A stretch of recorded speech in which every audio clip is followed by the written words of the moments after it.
धर्म के लिए भावना की नहीं, बल्कि अपने कर्तव्य के ज्ञान की आवश्यकता है। इस बात की आवश्यकता होती है कि मनुष्य समझ ले कि उस परिस्थिति में उसका कर्तव्य क्या है।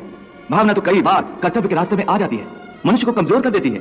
जैसे इस समय तुम्हारी भावनाओं के कारण तुम्हारे मन में जो मोह उत्पन्न हो गया है, वो तुम्हें कर्तव्य के रास्ते से भटका रहा है। इसलिए शास्त्र कहता है कि कर्तव्य भावना से ऊंचा है। अभी तुमने बड़े ज्ञानियों जैसे तर्क किए कि कर्म के लिए कोई प्रेरणा होनी चाहिए और प्रेरणा के लिए कोई भावना आवश्यक है। ये सारे तर्क मोह जनित है। रिश्ते नातों के मोह ने तुम्हारी बुद्धि को धूमिल कर दिया है, इसलिए तुम्हें सत्य दिखाई नहीं दे रहा। हे केशव, तुम जानते हो कि मनुष्य जब कोई कर्म करता है तो उस कर्म का कोई कारण होता है, कोई प्रेरक होता है जिसकी प्रेरणा से मनुष्य कर्म करता है। कोई भावना तो होती है जिस भावना की पूर्ति के लिए मनुष्य अच्छा बुरा कोई भी कर्म करता है।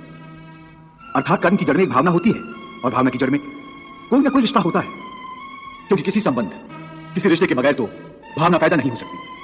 अर्जुन, तुम ठीक कह रहे हो। संबंधों और रिश्तों से ही भावनाओं का स्रोत फूटता है, परंतु भावनाओं की यह नदी जल्दी सूख जाती है, बिल्कुल ऐसे जैसे आग में पानी की बूंद तुरंत ही लुप्त हो जाती है।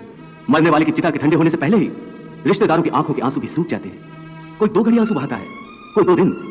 बहुत रोती है तो मां, वो भी चंद दिनों में फिर संसार की माया में फंसकर अपने दूसरे कर्म में लग जाती है। हे केशव, एक ओर तो तुम मुझे ये सिखा रहे हो कि ये रिश्ते नाते सब चंद दिनों का दिखावा है, और दूसरी ओर अभी अभी तुमने ये कहा कि संबंधों और रिश्तों से ही भावनाओं का स्रोत फूटता है। कहा था ना?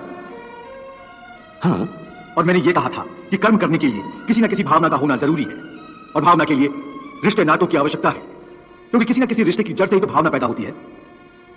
इसलिए यदि मनुष्य सारे रिश्ते तोड़ देगा, अपनी भावना को त्याग देगा, तो फिर वो कर्म किसके लिए करेगा? अपने धर्म के लिए। धर्म के लिए? हाँ, अपने धर्म के लिए। अर्थात धर्म के लिए भावना की आवश्यकता नहीं होती? नहीं, धर्म के लिए भावना की नहीं, बल्कि अपने कर्तव्य के ज्ञान की आवश्यकता है। इस बात की आवश्यकता होती है कि मनुष्य समझ ले कि उस परिस्थिति में उसका कर्तव्य क्या है। भावना तो कई बार कर्तव्य के रास्ते में आ जाती है, मनुष्य को कमजोर कर देती है। जैसे इस समय तुम्हारी भावनाओं के कारण तुम्हारे मन में जो मोह उत्पन्न हो गया है, वो तुम्हें कर्तव्य के रास्ते से भटका रहा है। इसलिए शास्त्र कहता है कि कर्तव्य भावना से ऊंचा है। अभी तुमने बड़े ज्ञानियों जैसे तर्क किए कि कर्म के लिए कोई प्रेरणा होनी चाहिए और प्रेरणा के लिए कोई भावना आवश्यक है। ये सारे तर्क मोह जनित है। रिश्ते नातों के मोह ने तुम्हारी बुद्धि को धूमिल कर दिया है, इसलिए तुम्हें सत्य दिखाई नहीं दे रहा। इसलिए इस समय तुम्हें धर्म स्पष्ट दिखाई नहीं देता। धर्म क्या है? धर्म की व्याख्या क्या है? इस बात का निर्णय कौन करता है? हे मधुसूदन, वो कौन है जो धर्म का विधान बनाते हैं? हे अर्जुन, हर प्राणी अपने धर्म का विधान स्वयं बनाता है। मैं समझा नहीं केशव। देखो पार्थ, धर्म का जो विधान किसी दूसरे ने बनाया हो, वो तुम्हारा धर्म नहीं हो सकता। तुम्हारा धर्म वही है जिसे तुमने स्वयं बनाया हो, जिसे तुम्हारी आत्मा ने स्वीकार किया हो। धर्म व्यक्तिगत चीज है, जिसका फैसला व्यक्ति को स्वयं करना पड़ता है। मैं अभी नहीं समझा केशव। देखो पार्थ, मैं एक उदाहरण देकर समझाता हूं।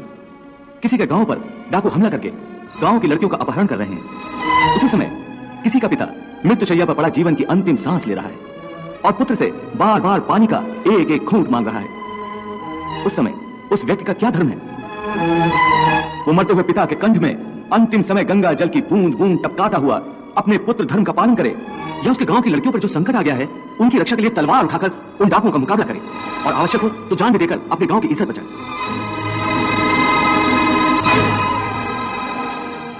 इसका निर्णय कोई दूसरा कैसे कर सकता है? इसको धर्म का दुराहा या धर्म संकट भी कहते हैं। ऐसी परिस्थिति में वो व्यक्ति क्या करे?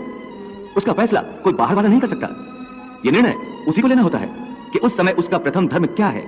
उस समय उसकी आत्मा जो आवाज दे वही उसका धर्म है। इसलिए हे अर्जुन, हर प्राणी का धर्म